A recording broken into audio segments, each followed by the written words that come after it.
Pinatunayan ni Islas Alec de Jesus, isang 17 years old na batang siyentista mula Santiago City, ang kahalagahan ng Sierra Madre Mountain Range bilang natural na depensa laban sa malalakas na bagyo sa pamamagitan ng kanyang pandaigdigang pananaliksik sa larangan ng geoscience at environmental studies.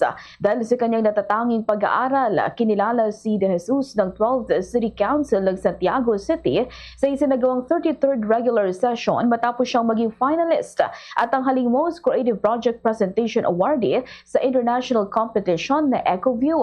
Si de Jesus ay residente ng Barangay Patul at estudyante ng Philippine Science High School Cagayan Valley Campus, ay mapabilang sa top 20 finalists mula sa 96 na kalahok na nagmula sa iba't ibang bansa na sa kompetisyong inorganisa ng Ukraine Junior Academy of Science sa ilalim ng pangangasiwa ng UNESCO.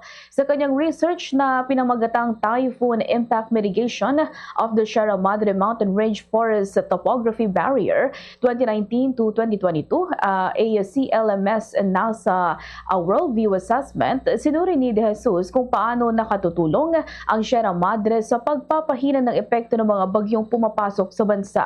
Gumamit siya ng satellite technology, remote sensing at geographic information system o GIS tools, kabilang ang NASA Worldview at Copernicus Land Monitoring Service upang pag-aralan ang epekto ng forest cover at elevation ng kabundukan sa lakas ng mga bagyo. Ipinaliwanag ni de Jesus na layunin ng kanyang pag-aaral na makapagbigay ng siyentipikong batayan para sa mas matibay na polisiya ukol sa forest conservation, disaster risk reduction at environmental protection.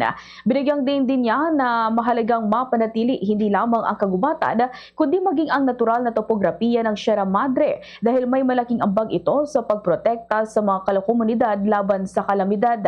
Ayon pa kay de Jesus, mahalaga para sa kabataan ang pagiging mausisa at bukas sa mga oportunidad dahil dito nagsisimula ang pagtuklas at pagkatuto sa larangan ng aghama. Sa bunang edad, ipinakita ni de Jesus na kayang makipagsabayan ng kabataang Pilipino sa pandaigdigang larangan ng siyensya at inobasyon habang nagbibigay ng mahalagang ambag sa usapin ng kalikasan at kaligtasan ng bansa laban sa mga sakuna. Ganito ang bahagi ng pahayag ni Islas Alec de Jesus.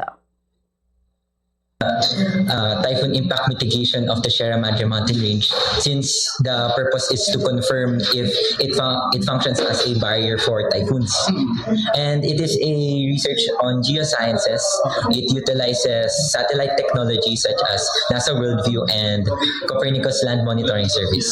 If we are able to confirm that the Sierra Madre Mountain Range acts as a functional barrier, it helps in various ecological policies, such as, since in my research outlined that the Sierra Madre Mountain Range, the power of combined forest cover and the combined elevation, it also helps in that we should also conserve the elevation and the forest cover of the Sierra Madre Mountain Range.